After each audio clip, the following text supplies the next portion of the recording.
welcome back to the Gen X Remix, Midlife, Laughs, and Next Acts, the podcast for Gen X women who are done playing small and are ready to build a business or career that lights you up.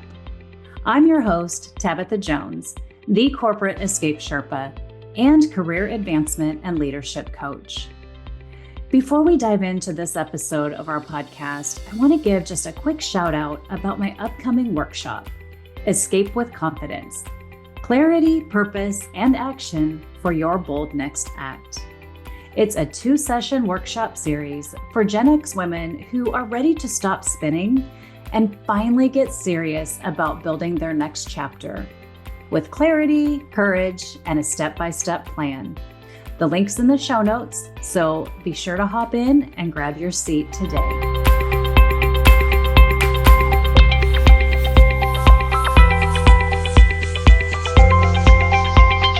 Today, we're talking about the dream of walking into your boss's office, tossing your badge on the desk, and yelling, "Screw this, I'm out," in a really dramatic fashion. But here's the remix version you actually need.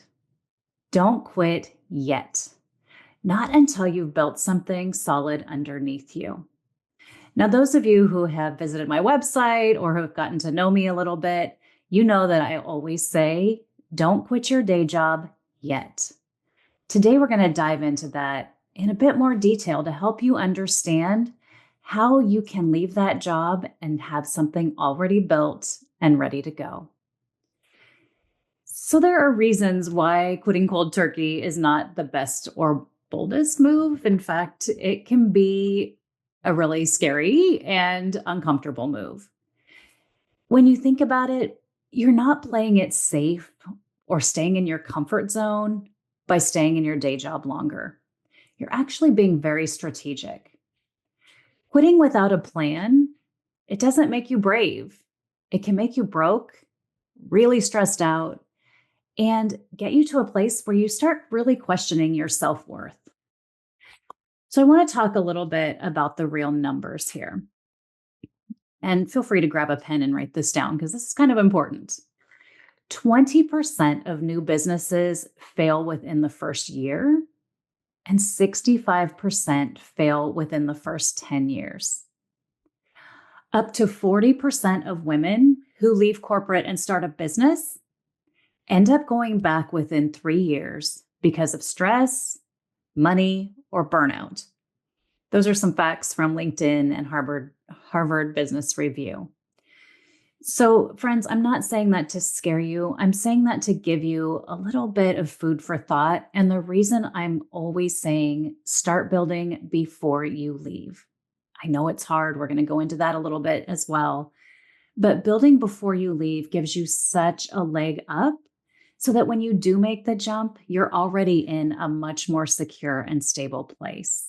One other thing I want you to think about is, when you're in your 30s and you go and you try something and it doesn't work, it's easy to kind of pivot back and go back into the workplace. When you're in your 50s, it's a little bit more difficult because let's face it, friends, there's a lot of ageism. And quite frankly, we're at a point where we're like, I don't want to go back and deal with people's shit like I was doing before. So really want you to tune in today and listen if you're thinking about making your own escape and grab some of the things I'm going to share. I do want to tell you also, if you're starting a business at 55, 60, and you haven't left your day job yet, that's all right. You are not behind. You're actually being so smart by building that exit while you're still earning a consistent paycheck. Think of your salary as actually an investor and your healthcare as that extra benefit that most entrepreneurs would love to have. And you're not going to burn out. You're going to be really building with some intention. There are a lot of influencers out there on Instagram who make this thing look easy. They're like, just quit. You will replace your income in 2 months. Invest $20,000 with me. I've got the secret sauce. They're sitting on a beach claiming to work 4 hours a week. What they don't show you is the behind the scenes things. They don't tell you that they have some kind of savings or maybe somebody financially supporting them. or that they had a pretty good head start in some way. They also often don't tell you that they have huge teams of people working behind them who are picking up a lot of the slack. You're probably not going to have that right out of the gate. And the worst part is, a lot of them will tell you they replaced their income so quickly. Sometimes they didn't, and sometimes they still haven't, but Instagram makes it look really good. If you are juggling a high level job, a household, maybe aging parents, dealing with this perimenopause, menopause crap, you don't need that hustle culture. You need a sustainable strategy. You don't need someone whispering in your ear that, oh, it's just going to be so easy. You need to talk to people who have really done this that can tell you that you're going to work harder than you've ever worked, but it's going to be towards something you love, and the payoff is going to be amazing. You know, the bottom line here is you have so much wisdom. I don't want you to fall for any of these shiny shortcuts, things that look great, things that are going to constantly be taking your money. I have fallen into all the traps. I've fallen into the, oh, I need this piece of software. Oh, I need to go try this app. Oh, I need to go get this certificate. Oh, I need to go work with this coach. Oh, I need to go learn how to do this. The truth is, a lot of those influencers that are offering you services, they've never walked in your shoes. They don't understand you're already a badass boss woman. Like, you already know how to do a lot of the things. You're going to find that you're stepping into a lot of wrong rooms when you fall for some of those shiny objects. Now, the other thing I want to touch back on is a lot of those influencers will say, just go for it. If it doesn't work, you can just go back to corporate. Now, I'll tell you, I left corporate in 2021. It is only 2025, and I have been in the wild too long. Yes, I've started working with my friend's startup because I believe in it so much and I want to support her and help her build that business. I couldn't go back to sitting in an office for 12 to 15 hours a day, hopping on airplanes, flying all over the country. I like to say I've been in the wild a little bit too long. But I also know that ageism is real. I work with women on the job search that are in their 50s, and it's taking a really long time to land jobs because, one, the people hiring are often younger.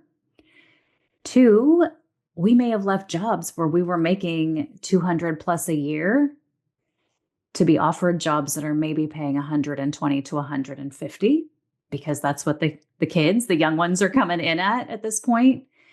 And it's really just a situation too where you may be too experienced, and that may intimidate some hiring managers.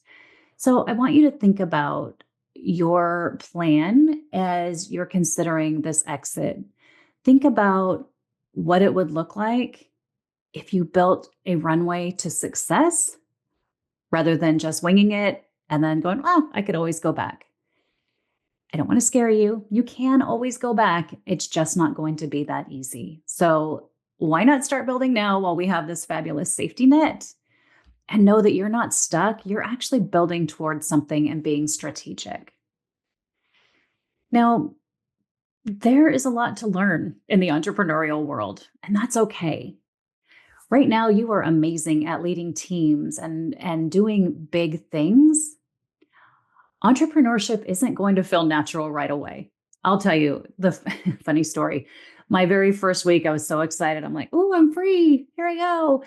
And I decided I was going to go to Starbucks and get a coffee. And then I was going to run to Target and pick up some things. And I was like, okay, this was 2021. This was still when we were friends with Target. So I find myself driving to Starbucks. I got in the drive-through line. And as I'm sitting there waiting for my coffee, I'm like, what am I doing? I don't have to rush around. Nobody's waiting for me right this minute. Like, stop it. I parked my car. I sat on the patio. I took out my notebook and I drank my coffee in calm and peacefulness. And it's funny because I had been on such the hamster wheel, right? We're always running, always doing, always building, always thinking, always talking to somebody, that I didn't adjust to the fact that, oh, I can breathe. I'm in control of my day now. So that feels weird.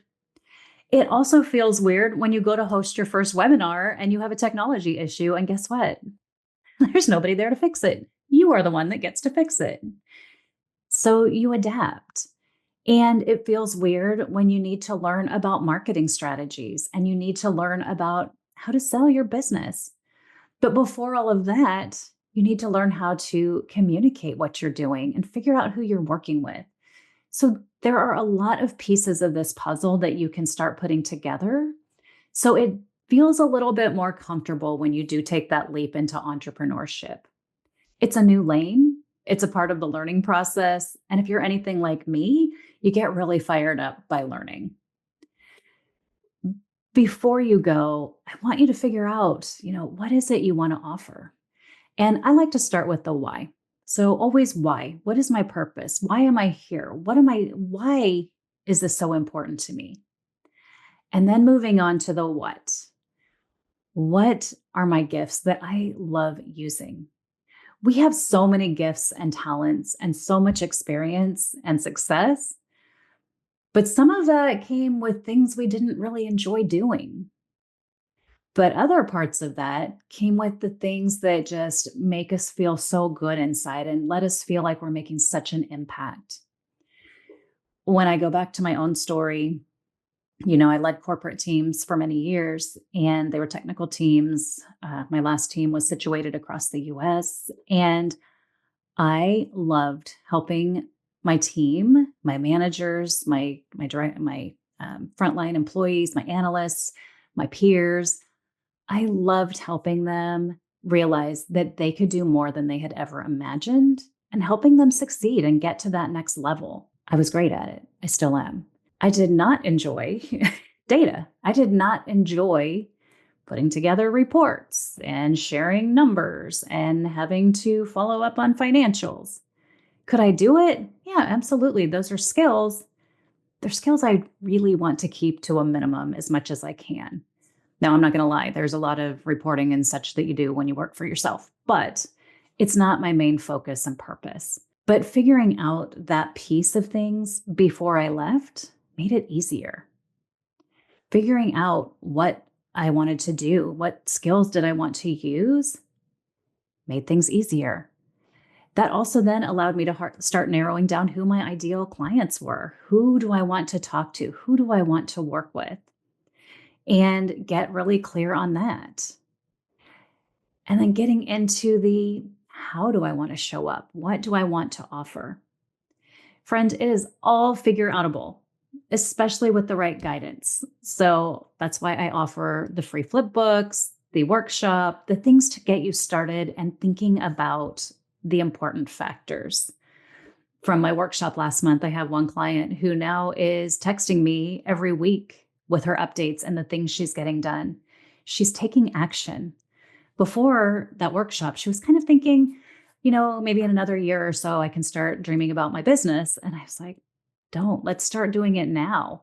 She's already miles ahead of where she was, and it's only been about 30 days. It makes a difference when you start building and you don't have the stress factor or the fear of, oh my gosh, I've got to make money next month. So I want you to think about that. Now, we'll share a bit about my exit timeline just to help you understand what it looked like when I was building my business before I left. I'm going to remind you, I was a busy corporate executive. People would ask, how do you have time to do anything? When you care so deeply about something and it is your driving force, you will find the time. So I had to stop playing Candy Crush a little bit. I know it's my dirty little not so secret. I had a Candy Crush addiction, but I was like, oh my gosh, I'm playing Candy Crush for almost an hour a day while I'm in finger quotes here, unwinding. It wasn't really unwinding. I was just not focusing on something that was really important to me. So finding 1 hour a day is all it takes. I built my business over 4 years before I left. So I did get the clear from my business that I was working for. I worked for Comcast at the time. I went through the legal process to make sure that they understood that there really wasn't a conflict of interest because I had power in hiring. So making sure that I wasn't hiring my clients, right? That'd be crazy. So I had to do that. I was taking care of all the small business steps that needed to be done. That first year, I spent a lot of time evaluating my finances. Where am I spending money right now that I don't really need to be spending?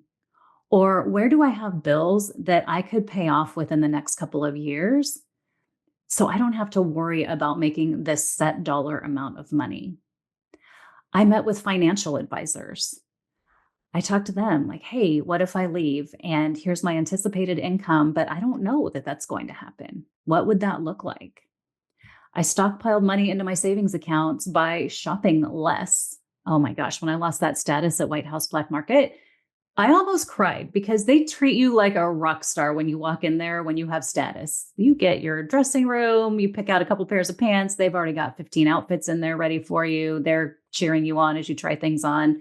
I'm like, seriously, I have a camel toe. We are not buying these pants, but I had status. So it was a thing, right? Coming away from that and being able to separate and be like, I'm going to be working for myself. I'm not going to be wearing these same clothes. I don't need as many. Looking at subscriptions, right? How many of us pay for subscriptions that we don't use? In 2020, when the pandemic hit and pretty much I stopped going anywhere, I continued to pay for my SiriusXM subscription, which, it wasn't that much money, but I'm like, why am I paying for this? I'm in my car maybe 5 minutes a week. It gives you time to start assessing and analyzing those things.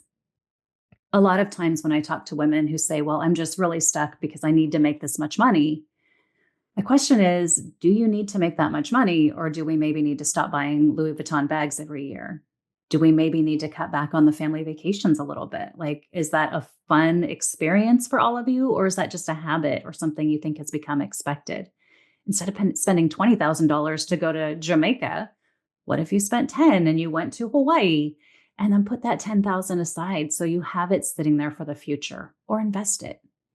So that first year, you can spend a lot of time doing little things like that, a lot of assessment, a lot of analyzing. I also did a lot of coaching on the side. So anyone who would send a client my way, I would talk to them. And I actually spent most of the 4 years kind of doing this, just experiment. I coached people's children who were graduating from college or who were wanting to advance their careers.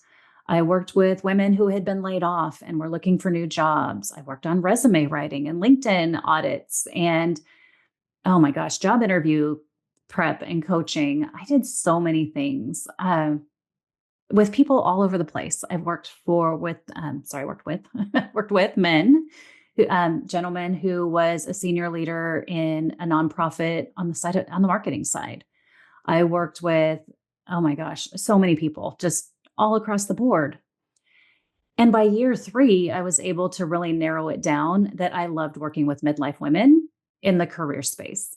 So whether that was advancing their careers, getting new jobs, making a pivot, whatever that was. And I realized I was always delivering confidence.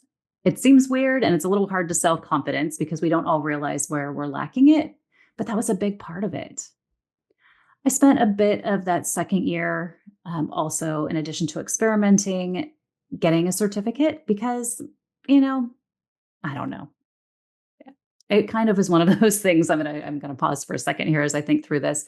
So I got a coaching certificate. I'm like, if anybody asks, I want to have that next to my degree, next to my 30 years of corporate experience. A certificate, not really as important, but if it's something on your mind and something you're thinking about, sure, why not look into something like that? I can tell you, no one has ever asked me for my coaching certificate. They're more interested in the gifts that I'm bringing from my 30 years of experience in corporate. And now from the gifts that I'm bringing from the years that I spent building my business and helping plan escapes. So as I went into year 3, I was continuing to build on this business. I was continuing to speak to people. I was continuing to really hone in on what I wanted to do. I was making sure that any bills that I could pay off were paid off. I was stashing money like a squirrel stashes nuts anywhere that I could, like skim it and cut it and replace it. We were still living a great life, but I also realized I wanted things simpler because I wanted freedom. And then year 4, I left with confidence. Things weren't perfect. I wasn't 100% in alignment with where I needed to be, but I also wasn't so worried about replacing my exact salary. I knew what I needed to live and felt confident and comfortable. And that's where I went. Now, what I didn't share in that is as I was getting the certificates, I also signed up for a few different programs with different coaches. And I spent a lot of money on shiny things. So that's one of the things I want to caution you about. I had told myself, oh, I am not a salesperson. I can't do sales. There's no way I can do sales. Friends, I have spent so much money on sales programs. The first one, total millennial bro sales program, the worst. I met some great people, but guess what? They were so good at sales, I fell for it a second time.